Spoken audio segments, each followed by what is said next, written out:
has a different hair method. Like everybody has a different like opinion.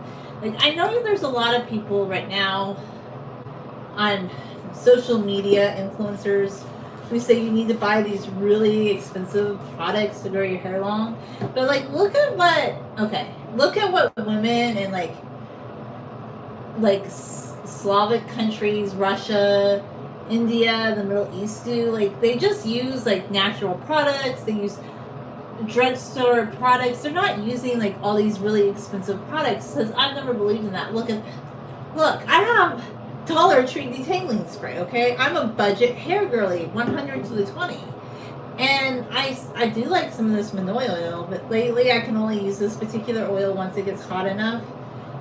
Because, I do like olive oil occasionally, but I don't really love it for my hair, to be honest. Like, some people do use olive oil in their hair, but I think I just like the coconut oil or the argan oil when I kind of rotate it a little bit. But yeah. So I do love oil in my hair, but I like it mids to ends. I don't really do root oiling.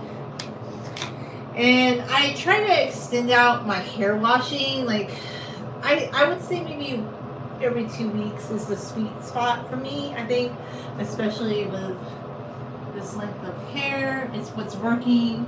I sometimes would wash my hair once a week in the wintertime just because I felt like something about the winter weather that was getting really dry was irritating my scalp.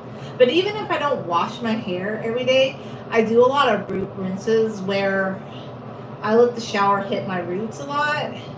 And that's just kind of what I do. Like, I'm very intuitive with my hair journey. I don't do specifically what other people are doing. Like, I just do what works for me. Like, if something feels like good, like for my hair, like I believe in intuition and all things like hair, like self-care, like I do everything intuitively. I'm like, whatever feels good is what I go with. Like I kind of believe that, and that's something that I've been trying to talk with my sister about, but she's very stubborn. But I'm just like, I told her finally, I'm like, say, I need to just rest. I can't be going non-stop, like, because I think I was kind of enabling, helping her. She needs to make better choices, so I need to take a break. I need to prioritize my sleep and self-care, like, and I've just decided, like, that needs to be, like, the most important thing. And today, it just sounded so good to just stay at home and be a homebody. And not go anywhere, I'll take her a sandwich. She keeps coming outside, and she's not allowed to be at my apartment because of the things she did to my neighbors. But anyway, that's neither here nor there. But I'm just like, yeah, this is just love being home. Like, I love my homebody days where I can just be home and do what I want to do, I can catch up on things, and like, I don't know, my other sister I talked to, she's not a homebody. She always likes to be out doing stuff, and I'm like, I don't need that. Like, I actually like to be home a lot. Like, I like days where I don't have to go anywhere and I don't have to do anything. Like, I'll go outside maybe for a walk or something, or maybe go to the store. But in general, like, I'm perfectly happy where I spend days at home, just like my self-care is so, like, that's me. It's a very much a me thing,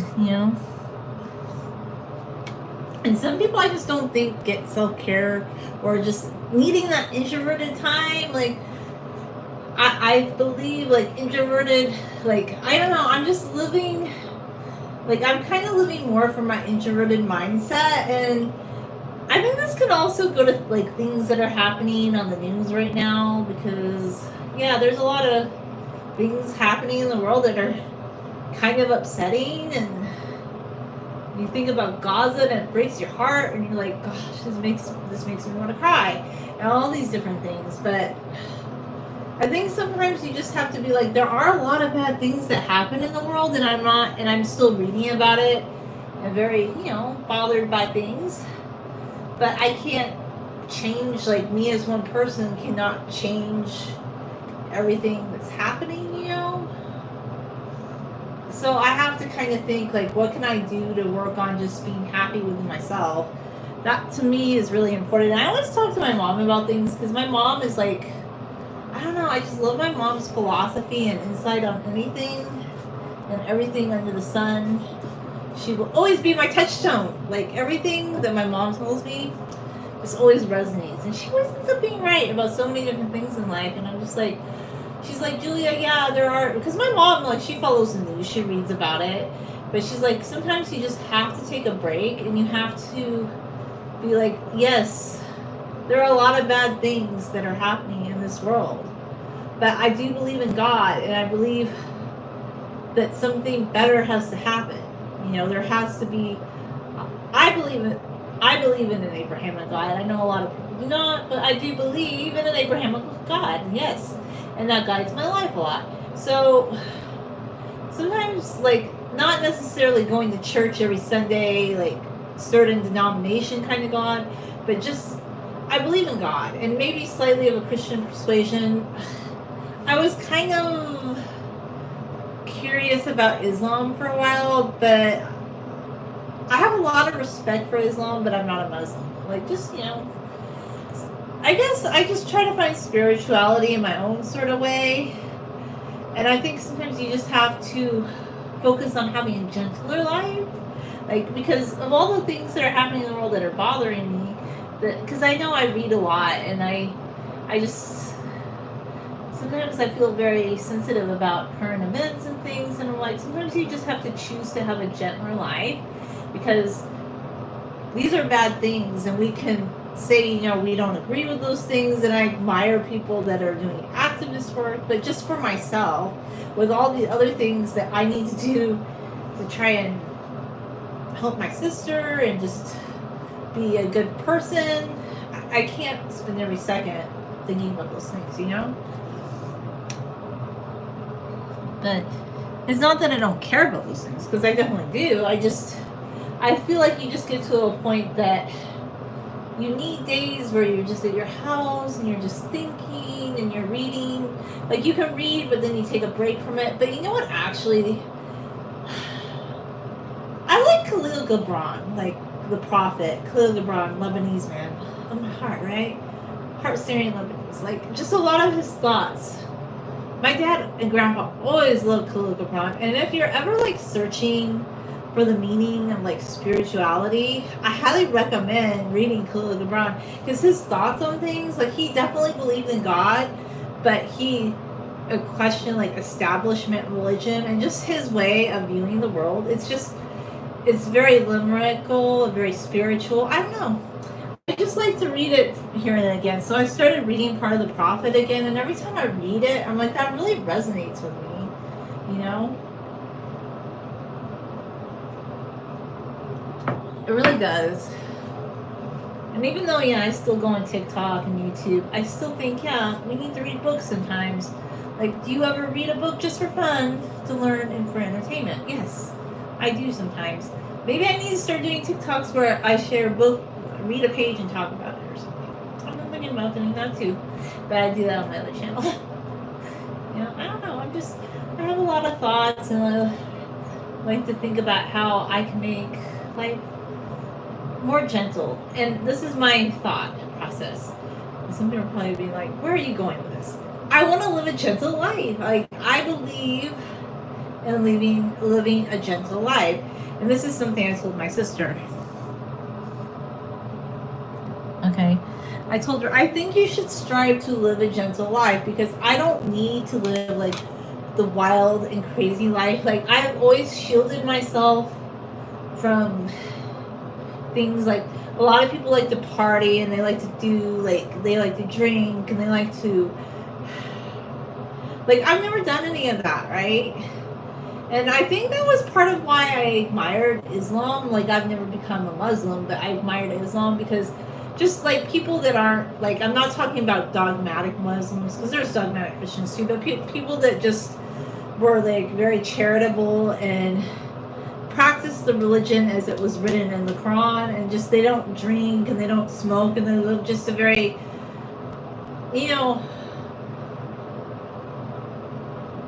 temperate life, like a very temperate life. Like, that's how I like to live. Like, I don't like, yeah, sometimes to go to Disneyland, but beyond that, I'm not a fan of like the wildlife where people drink, and I think people forget in the U.S. that there was a temperance movement, and the reason that the 19th Amendment got implemented, it wasn't for the best reason. It was because of World War One, and that kind of relates back to some discrimination towards German people. But there was a time when Christians also were like, the drinking, the smoking, the wild lifestyles, like they're not healthy for us. And that's why I find it really concerning. Like right now, you have a lot of people that talk about vaping. And vaping's not good for you, okay? Like I find that, like, this is one thing I don't get. Like some people are all like, oh my gosh, you can't eat any mock meats, like processed, like pretend meat, like Beyond Meat, which really doesn't have bad ingredients. Or like, there was somebody talking about how unhealthy it was.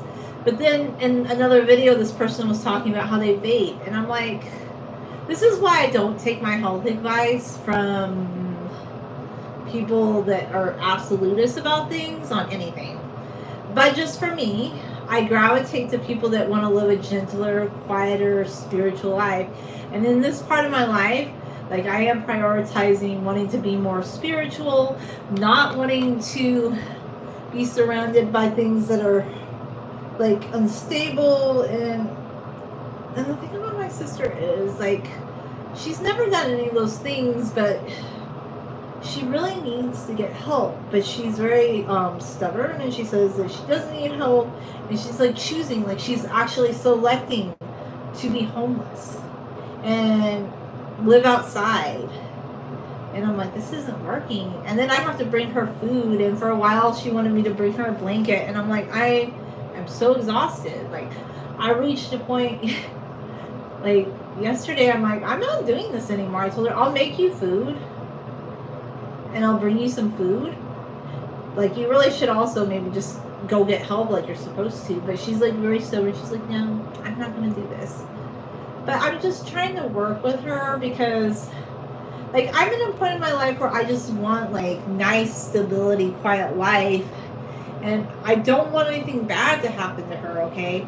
I want her to be safe, but because of her stubbornness and not wanting to make a decision where she could go into a program where she would have a place to live that has some rules. She doesn't like rules because, I don't know, whatever became about it, she wants to like wander around. And she doesn't want to actually get the help she needs, and I'm not going to go too deep into what I mean by that. But the irony is, like, nobody else in my family wants to help her. They're done. Everybody else in my family has washed their hands of her.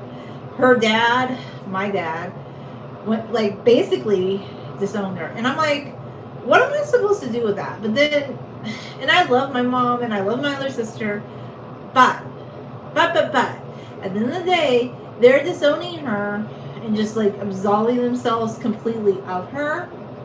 And she's done some things to me that were not PG King. Like, she got evicted from my house because she was fighting with the neighbors and just things like that. Like, I try not to think about it too much because it can be a little upsetting. But I'm like, I'm in a point in my life where I just want to live a gentle, sustained, happy life. And I don't want bad things to happen to her.